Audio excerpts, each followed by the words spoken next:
Section 2. But let's look deeper. Now, if the danger from the communist conspiracy were all we had to worry about, it would be enough. But every thinking and informed man senses that even as cunning, as ruthless, and as determined as are the activists whom we call communists with a capital C, the conspiracy could never have reached its present extensiveness, and the gangsters at the head of it could never have reached their present power unless there were tremendous weaknesses in the whole body of our civilization. Weaknesses to make the advance of such a disease so rapid and its ravages so disastrous. And this feeling is easily confirmed by observation. But to analyze and understand these weaknesses, we have to go deeply into both the political history and the philosophical history of the human race. By your leave, or perhaps I should say without it, I am going to attempt that analysis, for we definitely need this understanding also as background to the suggestions of program and of action which will eventually follow. I shall keep this exploration from being dry and boring to the best of my ability, and I shall keep it as short as I well can. In my opinion, the first great basic weakness of the United States, and hence its susceptibility to the disease of collectivism, is simply the age of the Western European civilization. And I am not being cryptic, clever, nor facetious, as I hope soon to make clear. Some of you will already have recognized, in fact, that I am drawing a corollary to the conclusions usually connected with the name of Oswald Spengler.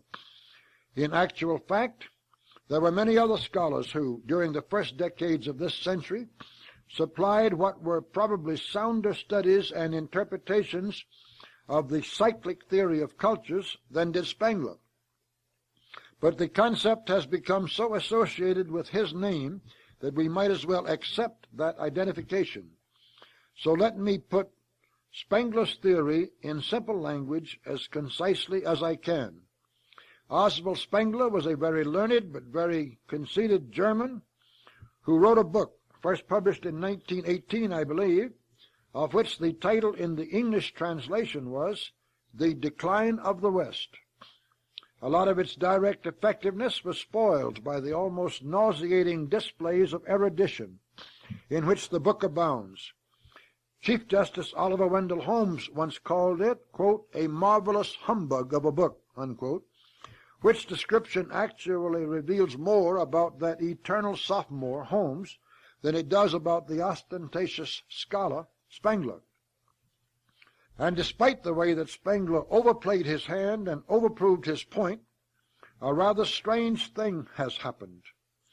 The so-called liberal scholars of the world completely demolished Spengler's arguments at once, and then they have kept right on, returning to the task and demolishing Spengler's thesis finally and for good every year or two for the past 40 years.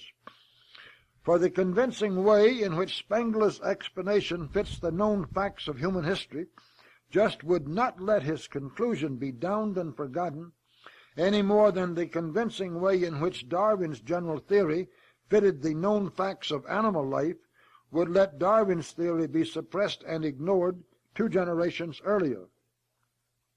Until at last the International Socialists, with the Fabians and Labour Party bosses in England taking the lead, made one grand and lasting effort to have Spengler discredited by being overshadowed. They took a meretricious hack named Arnold J. Toynbee, who just by the intrinsic evidence of his own pages is one of the worst charlatans that ever lived. They had Toynbee interpret and rewrite history in such fashion as specifically to supplant Spengler's cyclic theory of cultures with Toynbee's half-baked nonsense. And then they, the whole liberal establishment, especially of England and America, gave Toynbee such favorable publicity and such a terrific build-up as no other historian, not even the socialist H.G. Wells, has ever enjoyed before. The result has been that today at least 1,000 people are familiar with Toynbee's history, and have even read a few pages of it, to each one who has read Spengler and knows what he tried to say. Those who are familiar with the way in which Stalin won out in his contest with Trotsky in the years 1924 to 1929 will recognize the similarity of the technique used. Stalin, who was in complete charge of all media of communication in Russia during those years, never actually suppressed nor even refused to allow to be published any pamphlets by or favorable to Trotsky.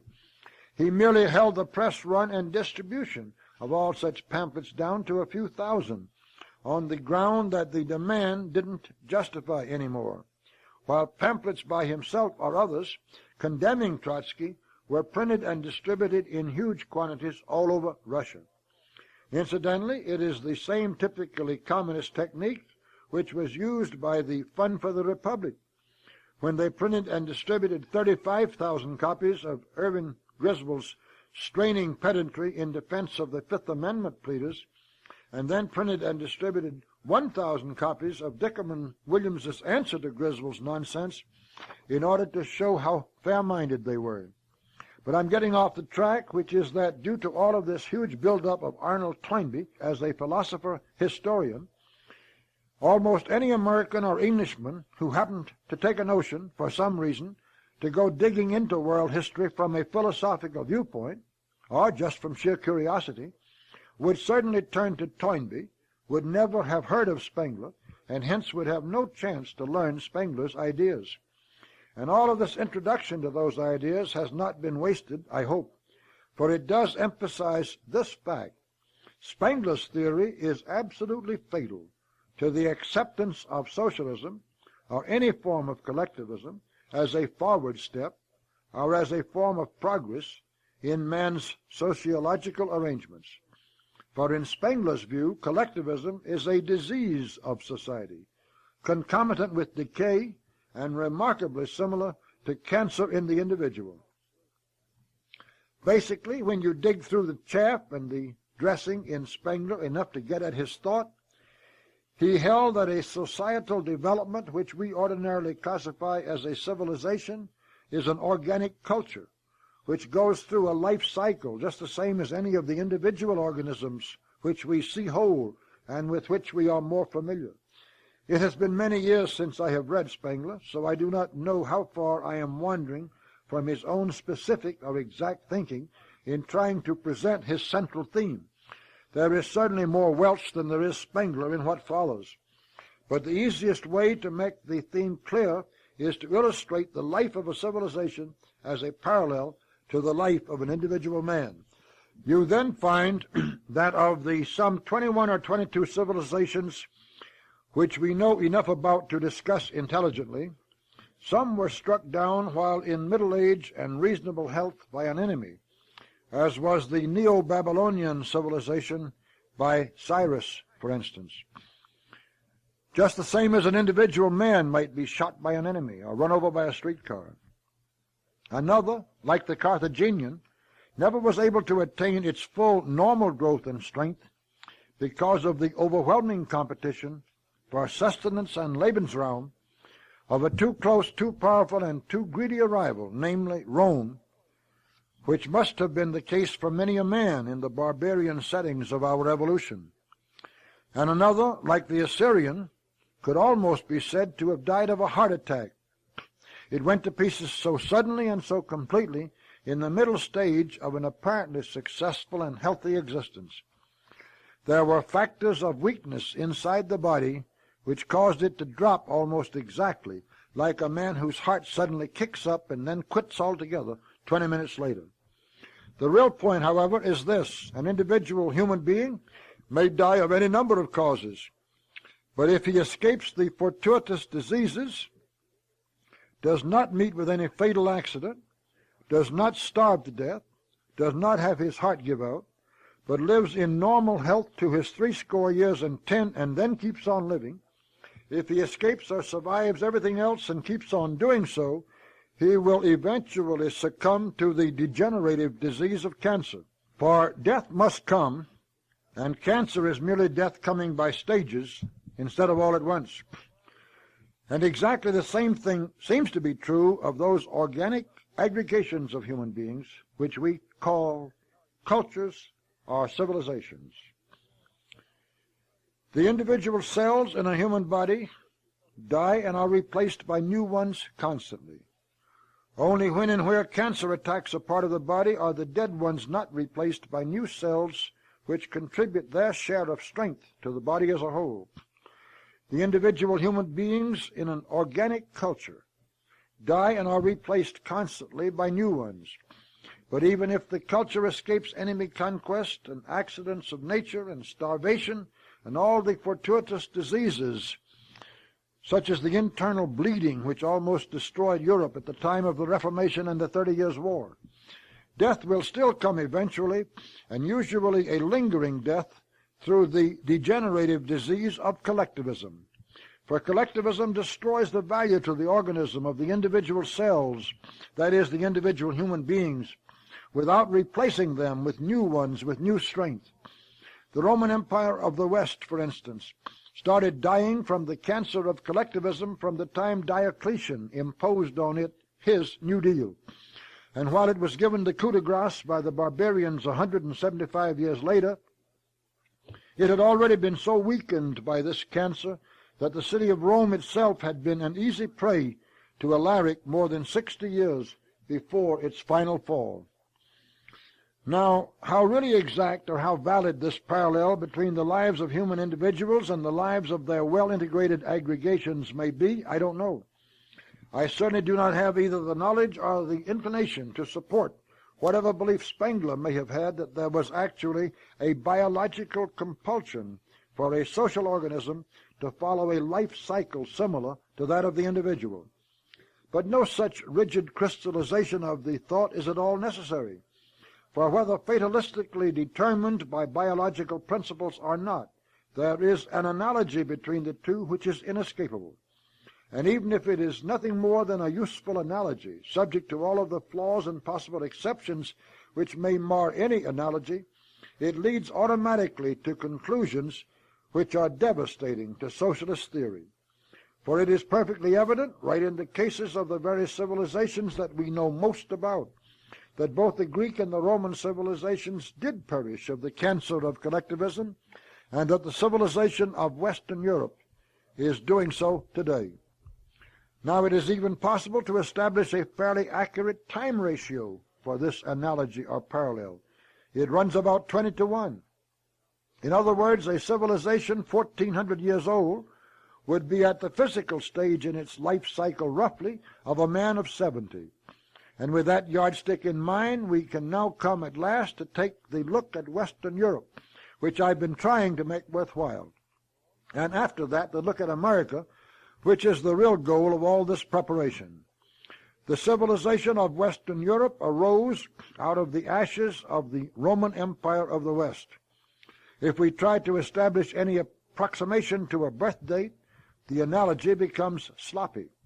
For actually, the parallel is much closer to that of an oak tree which has been felled, but which still scatters acorns that sprout long afterwards. But if we still stick to the analogy of a man, nevertheless, we might consider that after a long gestation period, an entity which could eventually become Western European civilization was born in the time of Charlemagne. The boy had reached the strutting, stick-throwing stage at the time of the Crusades, the stage of growing intellectual curiosity in the Renaissance, the stage of youthful adventure in the ocean explorations of the 15th century. And then 3 centuries are the equivalent of 15 years for a man of the most solid accomplishments of a hard-working, hard-thinking middle age. None of these comparisons will quite hold water, and I don't know whether Spengler could have postulated some that would or not. But after all shortcomings of the allegory are recognized, the fact remains that Western Europe of the last half of the 19th century was remarkably similar to a man of some 65 years of age, who had led an extremely busy life of great stresses and strains, but an extremely successful life, nevertheless, of mental growth, physical accomplishments, and material acquisitions.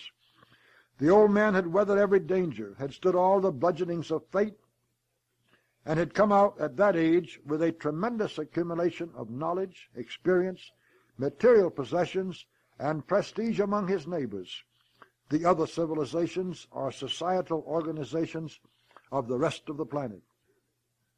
In fact, in my amateurish opinion, the last half of the 19th century A.D., like the first half of the 6th century B.C. before it, was the high water mark up to which time of human civilization, accomplishment, and hope for the future. And it was Western Europe which made that last half of the 19th century the period of the highest level to which man has yet climbed in his struggle to reach an enlightened and humane life. But, as so often happens for the individual, by the time Western Europe had the knowledge, the wealth, and the ability to get the most out of life, it was ready to die. The truth is that, by a cycle which seems inevitable, whether it is a biological reality or only an analogy, Western Europe was worn out. And under those circumstances, the degenerative disease of collectivism, the cancer of social organizations, began its peripheral infiltration. Not only the early beginnings of the disease, but the certainty of its slowly increasing ravages and the eventual fatal effects of its ultimately advanced stages were clearly visible to the genius of Herbert Spencer as early as the middle of the century. And by the time Bismarck, forming that alliance of the autocratic top of society with the greedy masses at the bottom, which is so commonplace in history, began to crystallize the nebulous theories of the Marxists and other modern socialists into the welfare legislation of Germany of the 1880s, by that time the disease was starting to eat its way further into the body in disastrous fashion. Its ravages continued, increased, and spread until today Western Europe is so sick and weakened from the collectivism in its body and veins that it can never recover. This doesn't mean that in the normal course of events Europe will soon become a desolate waste, while the monuments of its former kings lie toppled and forgotten where the lone and level sands stretch far away. Even when an individual is dying of cancer, there are periods of apparent recovery or improvement, and even times when some organs of the body seem as strong, healthy, and invulnerable to the disease as ever. Also, I must emphasize again that there are many points, such as the doubtful transmissibility of cancer itself to individuals through either contagion or environment, at which there are apparently flaws in the analogy which would take more time than we can spare here to put in their proper light. And, sticking to the historical parallels for the minute, rather than the biological one, it is clear that even hundreds of years after the fall of the Assyrian, Neo-Babylonian, and Persian civilizations in the Tigris-Euphrates stretches of Western Asia, the subjects of the Sassanid dynasty and other lesser offsprings of those once great civilizations led lives that were perhaps happy and that certainly were important to themselves. I am sure that likewise it will be a long time before the lizards run undisturbed over the toppled ruins of the Arc de Triomphe, or London Bridge is allowed to fall unreconstructed into the waters of the Thames. But our analysis does mean that the entity which was Western Europe, the social organism which was so closely knit and so well integrated despite its national boundaries, languages, and jealousies, the Western Europe whose parts were so intertwined that Napoleon of France could marry the daughter of the Emperor of Austria to help one of his brothers to rule Spain and another brother to rule Holland, the Western Europe which could spare the strength to spread its pioneers to colonize the uninhabited lands, and its Pukka Sahibs to bring civilized rule to the settled natives on all the continents of earth. That Western Europe of the 19th century can never come back. It is either dying before our eyes or is already dead, for the vigor of its muscles and the strength of its whole body have been sapped beyond recovery by the cancer of collectivism. Now, lest I seem to be putting too much dependence in an analogy which is full of holes, let me just very briefly make a more matter-of-fact approach towards the same conclusion. For regardless of any organic cycle which may be involved, it is perfectly visible and incontrovertible that the rugged pioneer settlers of a new land want as little government as possible, that as the new society becomes more settled, as population grows, as commerce and our industry increase, as the society grows older, more and more government creeps in. And then, because demagogues find it to their personal advantage, they use trickery, persuasion, and bribery of the people with their own money to make the rate of increase in the quantity and reach of government far greater than the rate of increase in either the population or the justifiable need for government. So that by the time any society which has been so originated and fashioned has reached a thick population, comparative wealth, and considerable age, enough government has already been imposed on the people to constitute the beginnings of collectivism. This happened to the people who settled the islands and founded the city-states of Greece. It happened to their descendants who settled the Italian peninsula and founded the Roman Empire. It happened to their spiritual descendants who built the Western European civilization. And it is certainly happening to their descendants who founded and have built the American Republic.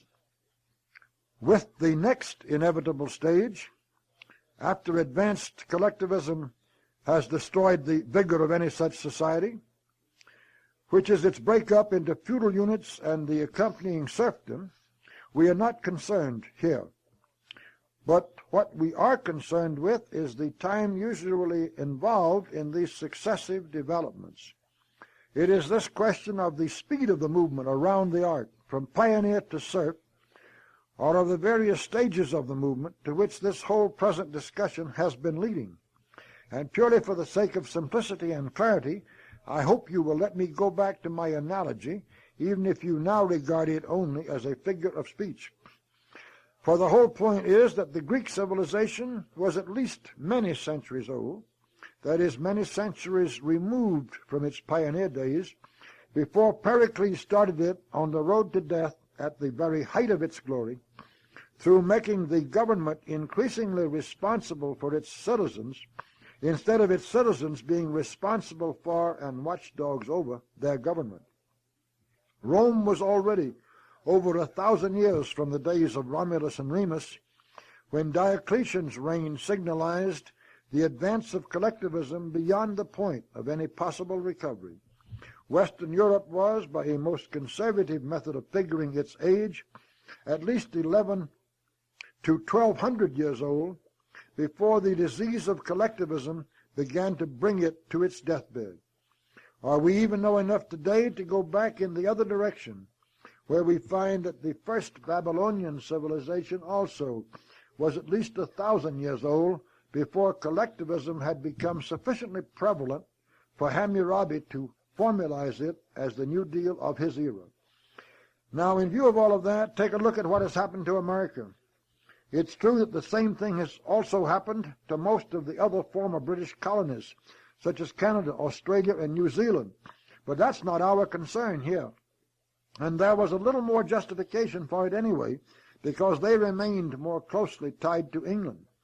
But the United States was not only a new and completely independent country, it was, by any measure of appraisal, the seat of a whole new civilization. There are few parallels in history more striking than the way Italy was settled by Greek pioneers who simply took over from the aborigines already there and developed the new nation and new civilization of Rome, and the way America was settled by pioneers from Western Europe who developed a new nation and a new civilization here.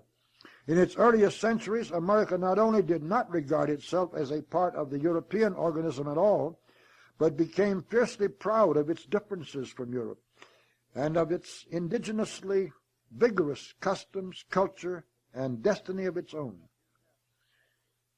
The American civilization was every bit as much of an entirely new and different civilization from the old and ancestral one of Western Europe as was Rome, a new civilization distinct from Greece.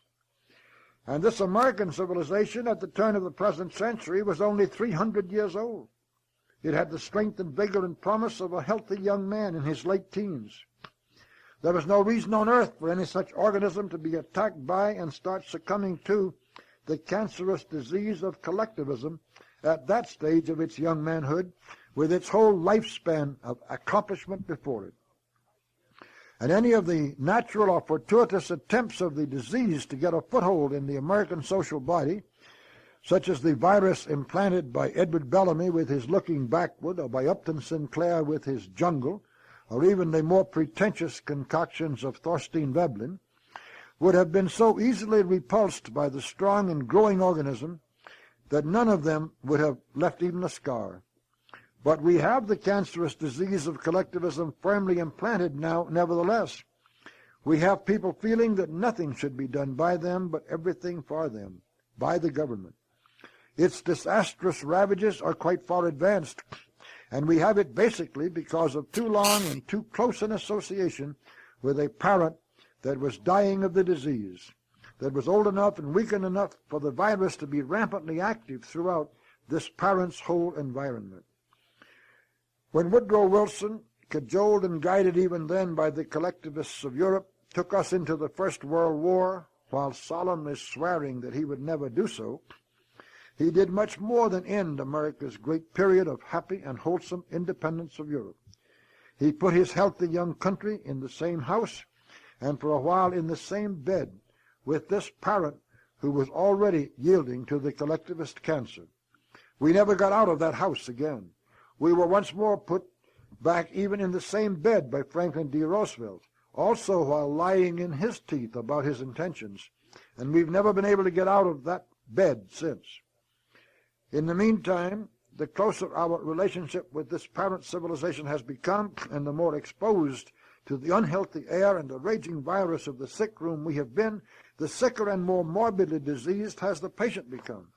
Until now, there is a tremendous question whether, even if we did not have the communist conspirators deliberately helping to spread the virus for their own purposes, we could recover from just the natural demagogue-fed spread of that virus when it is already so far advanced. With the communists skillfully using and encouraging the disease as a means of weakening us, the outlook leads ever more irresistibly to despondency and despair, and we simply cannot overlook or underrate the prevalence of this disease in our vitals, entirely aside from the way the communists agitate the affected part and make the disease worse, in any sound thinking or constructive plans for the future of America. But if I thought all hope were gone, I wouldn't be here, and neither would you. Let's leave the communist disease carriers out of the picture for a minute. I knew a man who, when he was around 50 and still otherwise a very healthy 50, was found by the doctors to have cancer already far advanced in one side of his jaw. They took that side of his jaw and practically half his face right away from him at once.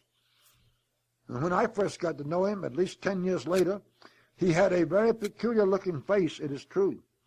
But otherwise he was a grand example of both mental and physical health for a man of 65, and he was very happily teaching his lifetime subject as a professor at one of our most famous universities.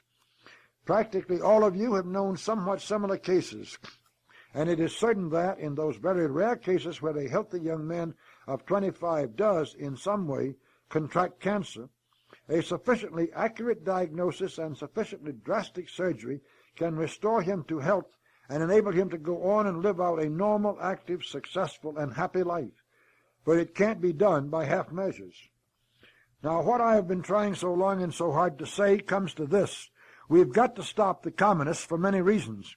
One reason is to keep them from agitating our cancerous tissues, reimplanting the virus and working to spread it so that we never have any chance of recovery. And stopping the communists is the most urgently important task before us, which we're going to talk about plenty at this meeting. But even in stopping them, or in our efforts to do so, we cannot forget for a minute the disease which has enabled them to go so far, weaken us so much, and become so dangerous to us. Nor can we forget for a minute the imperative need of excising and stopping the disease itself while we are stopping and after we have stopped the communists. or we shall merely die a somewhat slower and more lingering national death than if we let the communists destroy us in the first place. Push the communists back. Get out of the bed of a Europe that is dying with this cancer of collectivism, and breathe our own healthy air of opportunity, enterprise, and freedom. Then the cancer we already have, even though it is of considerable growth, can be cut out. And despite the bad scars and the loss of some muscles, this young, strong, great new nation, restored to vigor, courage, ambition, and self-confidence, can still go ahead to fulfill its great destiny and to become an even more glorious example for all the earth than it ever was before. It should be centuries from now before the natural time comes for the decline of America and for the highest torch of civilization to be taken over by the rising newer nations to the west. But we do have to achieve the sufficiently drastic surgery, and that, of course, is a Herculean task. We shall return to a study of it when we come to the more positive part of this program. Section 3, and deeper still. Now, gentlemen, in looking thoroughly and realistically at the danger to everything we have inherited, spiritual as well as material, and at the cause of that danger, we come to the second of the fundamental reasons for deep and basic anxiety. And putting that matter bluntly, at once, the reason is simply loss of faith. Not just loss of faith in God and all his works, but loss of faith in man and his works too, in his reasons for existence, in his purposes, and in his hopes. Now I know that there are still millions of devout Catholics, fundamentalist Protestants, and faithful Jews in this country who still believe unquestioningly in the divine truths and powers which their Bibles reveal to them, and whose conduct and relations with their fellow men are guided strictly by the precepts of their religious faith, or who at least feel that they have sinned whenever they have transgressed such precepts as understood by their consciences. I have hundreds of good friends in those categories, including some in this room. Let all of us thank whatever God we severally worship that there is so large a remnant of the really true believers still left. We honor them. We need their steadying adherence to the rock of reverence and their aspiration of unwavering obedience to ancient and divine commandments. We desperately need their unshakable confidence in absolutes, in eternal principles and truths, in a world of increasing relativity and transitoriness in all things. We admire them. In fact, as will become more clear tomorrow, the young man I admire most of all of those America has produced was a fundamentalist Baptist missionary named John Birch. My own obsession with this fight against the increasing forces of evil in the world, which, as already explained, has caused me to give up business career and income and any prospect of ever having any peace or leisure again during my lifetime, is due in large part to my admiration for John Birch, to my feeling that I simply had to pick up and carry, to the utmost of my ability and energy, the torch of a human righteousness which he was carrying so well and so faithfully when the communists struck him down. The true fundamentalists in our midst, whether Catholics, Protestants, or Jews, are the moral salt of the earth, of an increasingly savorless earth, where such salt is like a stream of clear water in a desert. And nothing I say now, nor any of the plans I outline tomorrow, is intended to question, weaken, or disturb any fundamentalist faith in the slightest, or to discount one iota its tremendous worth as a core of strength for all that we might hope to do. But we must not let our admiration for, dependence on, and feeling of spiritual kinship with the fundamentalists blind us to the visible fact that their number grows smaller every year. Among the people literate enough and ambitious enough to be activists in Europe and America, that is, among the leaders of all levels and in all segments of society, from a factory foreman to the chairman of a political party, whose total influence determines what gets done, what the masses think, and which way community, state, or nation moves on the ideological parade ground. Among this 10% or 30% of the population, or whatever the percentage may be, those who are honestly true believers in a faith which most of them still profess is an ever smaller minority. It becomes increasingly smaller with every senior class our colleges now turn out, with every novel of the Peyton Place or by love possessed type which the hundreds of thousands read, and with the impact of many of the television programs which millions of viewers see. What is far worse, fully one-third of the services in at least the Protestant churches of America are helping that trend. For the ministers themselves are not true believers in the divine names or the divine history and divine teachings to which they give lip service as they go through their conventional motions on Sunday mornings. Some have merely watered down the faith of our fathers and of theirs into an innocuous philosophy instead of an evangelistic religion. Some have converted Christianity into a so-called, quote, social gospel, unquote, that bypasses all questions of dogma with an indifference which is comfortable to both themselves and their parishioners, and which, quote, social gospel, unquote, becomes in fact indistinguishable from advocacy of the welfare state by socialist politicians.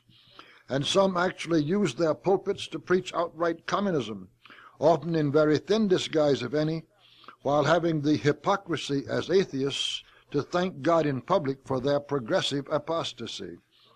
It may shock the Protestants among you to have all of these things said out loud, but you know in your hearts that they are true. It is also true that while later, perhaps slower, and not yet so far advanced in some of these cases, the same trend of worldly disillusionment and loss of true faith is visible among Catholics, among Jews, among Muslims, among Buddhists, and among the formerly devout believers of every great religion of the world. We must not only know the truth, but face the truth, if it is to set us free or to keep us so. And the fundamental truth of our times, gentlemen, as distinguished from the fundamentalist truth, is just this. Except for the diminishing number of fundamentalists of all religions and the increasing but still comparatively small percentage of the human race which has fervently accepted communism as a religion, all faith has been replaced or is rapidly being replaced by a pragmatic opportunism with hedonistic aims. And what a fall that is for a race which can boast of once having listened to a St. Augustine, a St. Francis of Assisi, a John Milton, or an Alfred Tennyson. The further and more specific manifestation of that fundamental truth is that in Western Europe and America today we are living in a spiritual vacuum, exactly as were the Romans after they had lost any real faith in their pagan gods and before the rise of Christianity. In the middle of the 19th century, Lord Tennyson, with one of the greatest and most rational minds, at the very apex of the enlightenment achieved by the Western European civilization, could still write with complete conviction, "Our little systems have their day. They have their day and cease to be. They are but broken lights of thee, and thou, O Lord, art more than they." Compare that with the acutely cynical flippancy of a current gem, which goes something as follows. A life force afflicted with doubt as to what its own being was about said, "The truth I can't find, but I'm creating a mind which may be able to figure it out."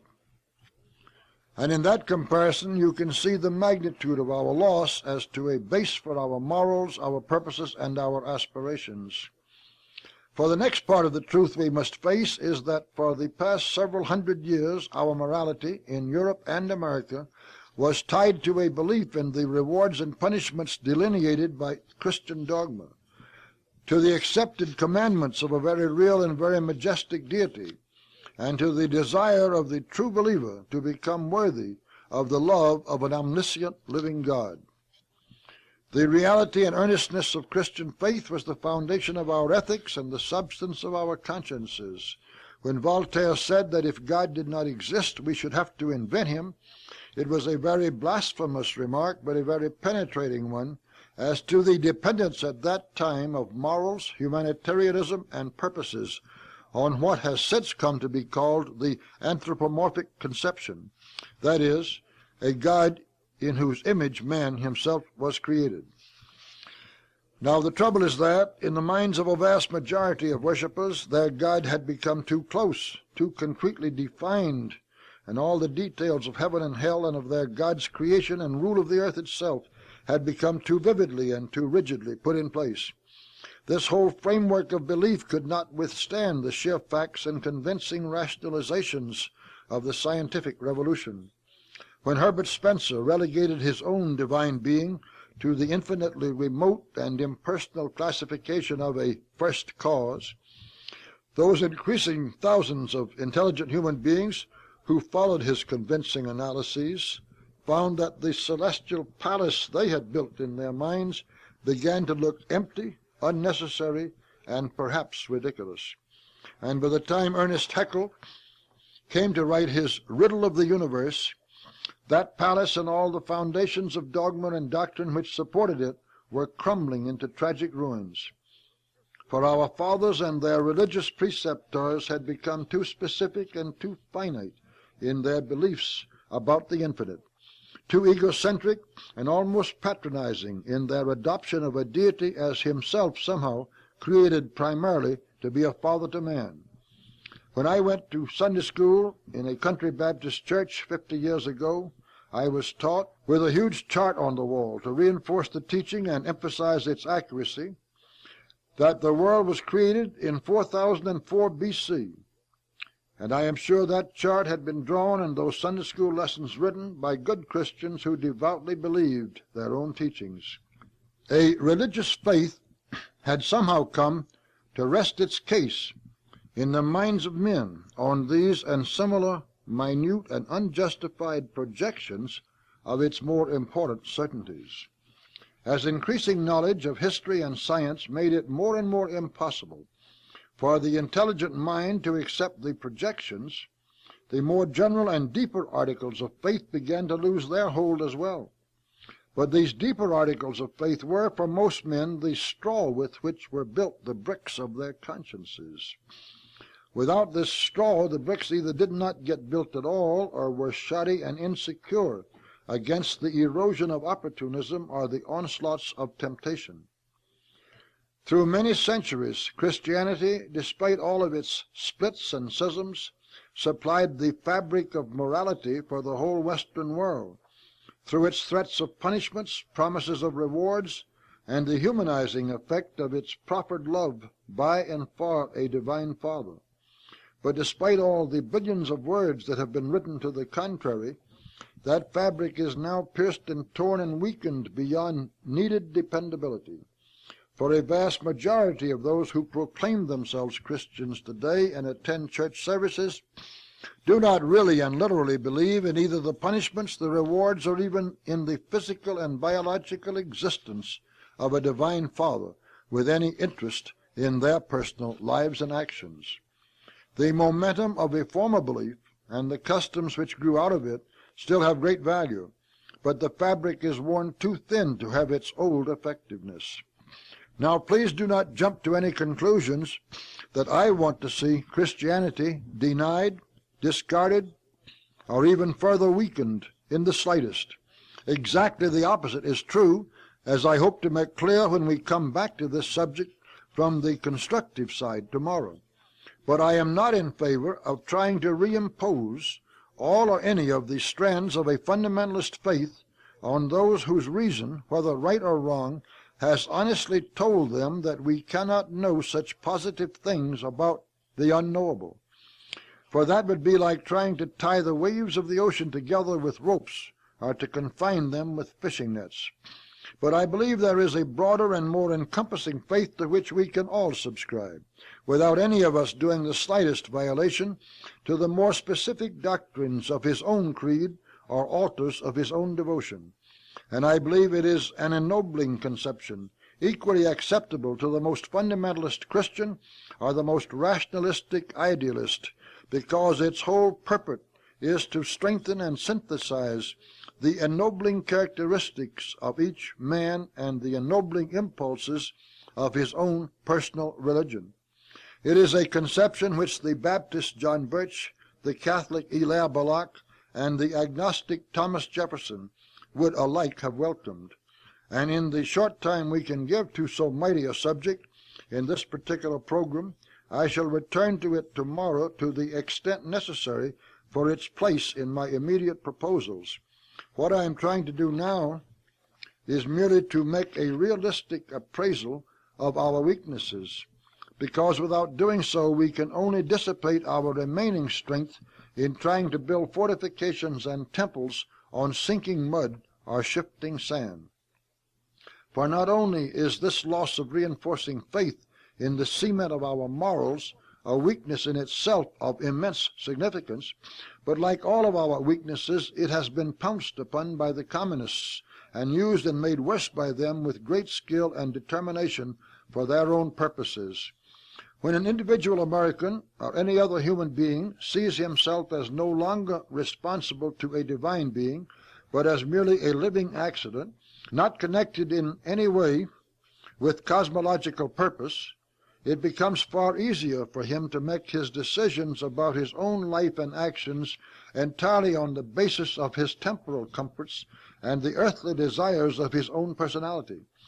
If he is the kind of man that wants financial success for the ease or leisure and travel or the prestige which it supposedly brings, and sometimes does, he is not going to buck communist pressures in any way that will endanger that success or handicap his progress.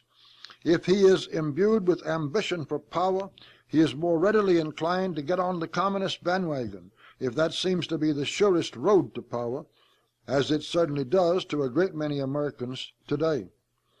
The communists are able to use this lack of moral stamina among their enemies in 1,000 ways to make their own progress easier and the conquest of those enemies more rapid.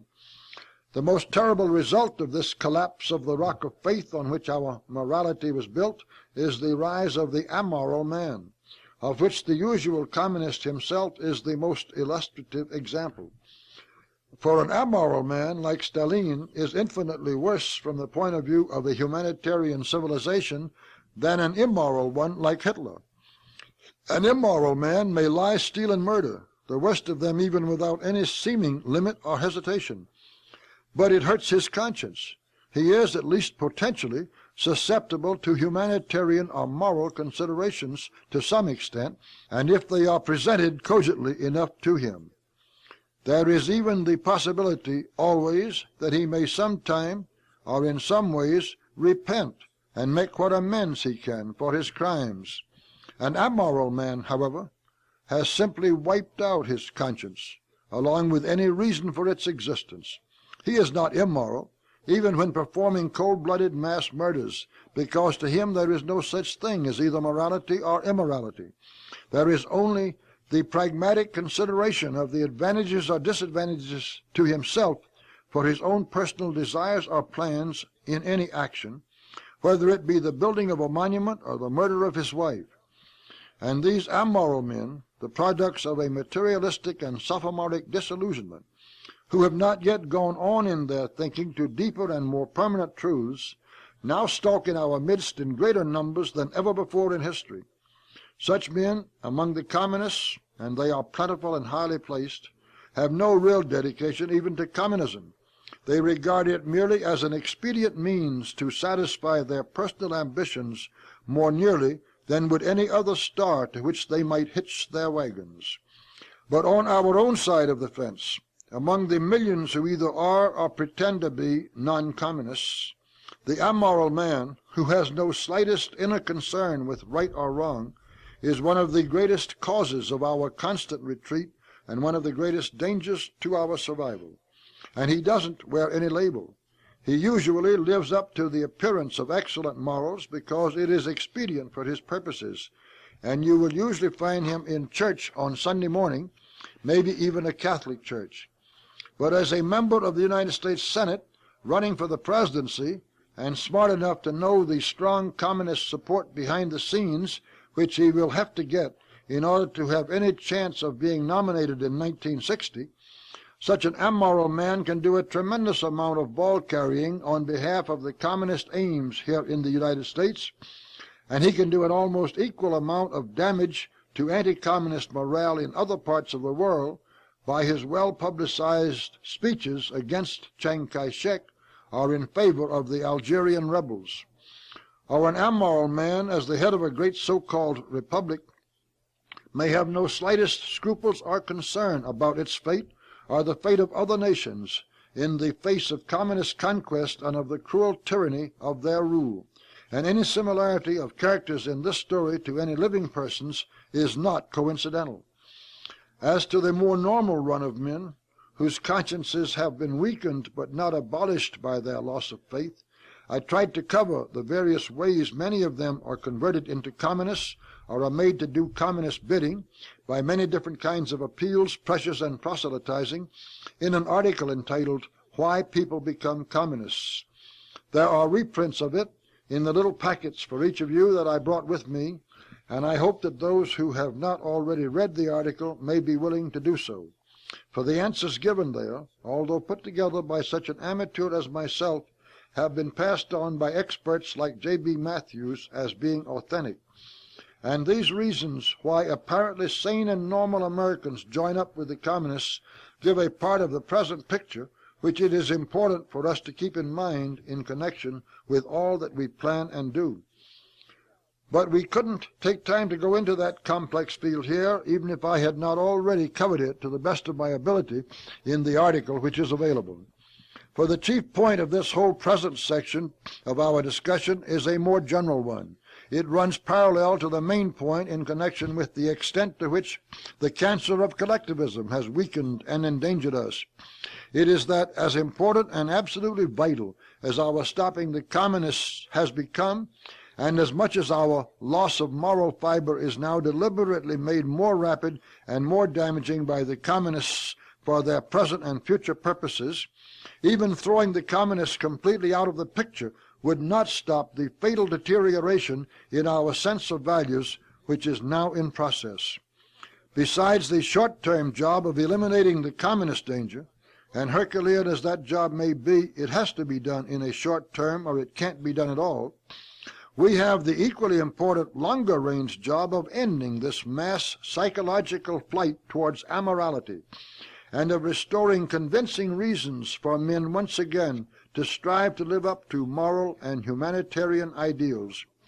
Otherwise, there is no chance of saving our Christian-style civilization from self-destruction, and it will merely go down to chaos and the ultimate serfdom of the weak under the strong more lingeringly than if it is destroyed and its once free members are enslaved by the communists. But whereas stopping the disease of collectivism is a matter of honest diagnosis and drastic surgery, this equally gigantic problem is one of restoration rather than of removal. We have to find something to live for, gentlemen, that is greater than ourselves, or we surely fall back from the semi-civilized level of existence which man has laboriously achieved into a moral jungle and its inevitably concomitant intellectual darkness. I tried to put the picture of where we are heading in a sonnet to my good friend Alfred Noyes about a year ago, and fortunately a few months before he died, because it summarizes as concisely and as expressively as I know how the outlook I have been trying to define. I am asking your leave to read it at this point.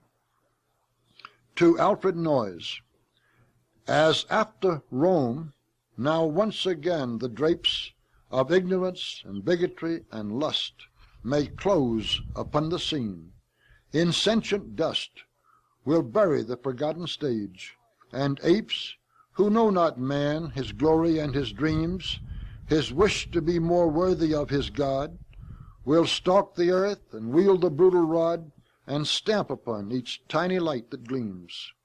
Amid the dull collective monotone of universal serfdom will be lost the memory of song and singer, prone and helpless soon, upon the rubbish tossed, will die the muse.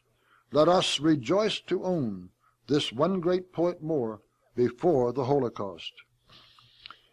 And it is not only the muse of poetry that will die of abuse and neglect, if man's loss of faith in there being anything in the universe worthwhile except his appetites is permitted to continue.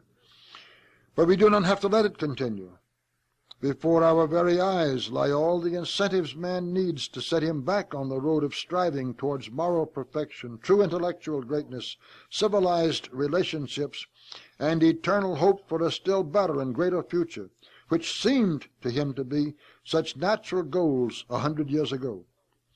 Making those incentives understood and giving contemporary man a renewed faith in himself, in his destiny, and in a still greater God than was recognized and worshipped by his ancestors, is a task for myriads of dedicated individuals over generations of time. We can only contribute all we are able to its proper beginning. But without such a goal and purpose, all of our efforts simply to stop communism or to destroy an ephemeral conspiracy of gangsters are not only doomed to failure. Even if successful, they would but postpone the days of darkness for our children, for their children, and for a race of men that once knew the light. We shall return to the constructive side of this need and this undertaking in the morning.